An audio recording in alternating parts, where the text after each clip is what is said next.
to Eric's Drink Whiskey, mini episode number 2. Forgive me if I'm not looking at the camera because I'm not good at this videography thing. So here's the deal. So Eric Miller, one of my best friends, if not the, he's a little more organized and video setup, video prep, and everything. I'm not. I'm a little more kind of fly on the cuff kind of deal. So I figured I would give you a tour of the man cave that I reside in at my house, and we'll start a little bit of my whiskey journey. Let's go on. So to start it off, we need some liquor, and not just any liquor. We need some whiskey. And what better whiskey than to start off with than the one that started it all, the Laphroaig 18.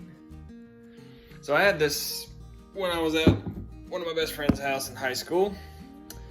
When I was 16 years old, I will use small descriptors instead of names. But let's just say that their family is very aware of the elegance of single malts. It's my very first one. I fell in love with it.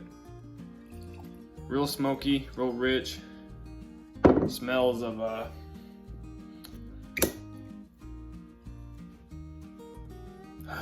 get that good kind of like iodine and sea salt. Lots of good honey. But anyway, I digress. I can nose this thing all day. Anyway, so I was over at my friend's house, and he said, "Hey, care for some Laphroaig?" I said, "Oh, well, I'm kind of a Glenlivet drinker." I was bullshitting. It didn't even make any sense. I'm kind of a Glenlivet drinker. Well, yeah, I'll try a little Laphroaig 18. Oh my God, it opened my mind. Did not understand the craziness with it. Oh my God. Did not realize I was diving into one of the most intense, peatiest scotches of all time. But I enjoyed it, and that's what brought me here today. So, without further ado, let's dive into the man room. Picture of the crossing of the Delaware, because America, along with the Constitution of the United States, right here. I am a diehard Alabama fan, so we got our Alabama stuff going on. Got the rings. Excuse my camera work. I'm operating strictly from a selfie stick. Now let's head to the liquor. So let's take a brief tour here. So top stuff. Nero, some rum. Orphan barrel stuff. East Taylor, I got a 84 Bookers back there. Willett Family Estates, rye, some scotches and some flavored stuff. Let's see, I got my lager ones back there. High West, Bookers, Medleys, Wathans, some Old Forester makers, Clyde Mays, Rock Hills, Bottom Bond stuff, kind of my Heaven Hill shelf there. A little bit of moonshine in the back there. Okay, so in love with the Master's Keeps, just about all of them. It's got 17s. The 2015 is my favorite. 1894 is the Australia Onion release. It is very subpar, but needed it for the vertical. We got Decades. It was a blend of 10 and 20, and it was 2 batches that were done on that one. We got. See it, there's 2 batches right there. We got Revival back there. It was a Oloroso sherry finish. We got Cornerstone, that was the rye. Bottled and Bond, 17-year-old, that was the newest one. Diamond Anniversary was before that. And I believe, don't get me wrong, I think we got Tradition was the 14-year-old. American Spirit was 15-year-old Bottled and Bond. Then the 17-year Japanese export. Shout out to David Jennings. I am a Patreon supporter of his. Rare Bird 101. Brilliant book. Please pick it up.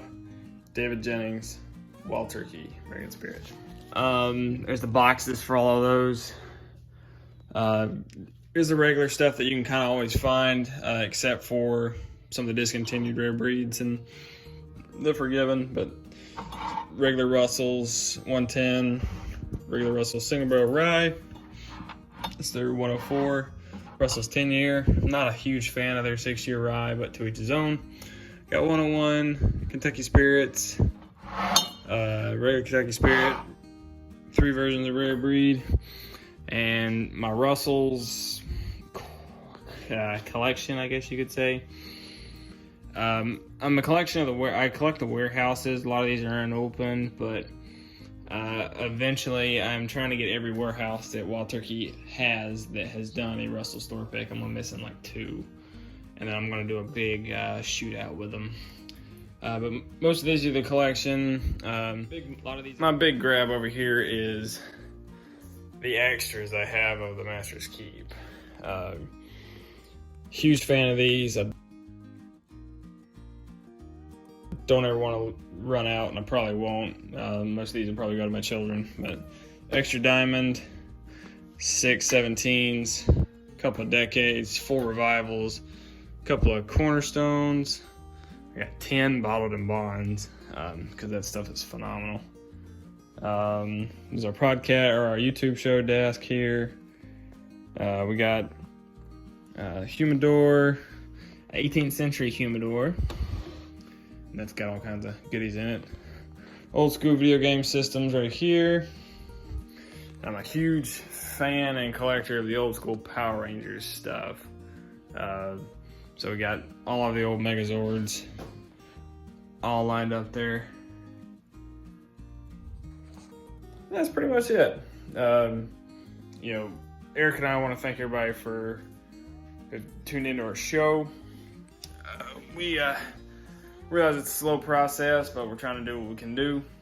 We try to provide a little bit of comic relief, explore our lifestyles, explore what we're trying to do.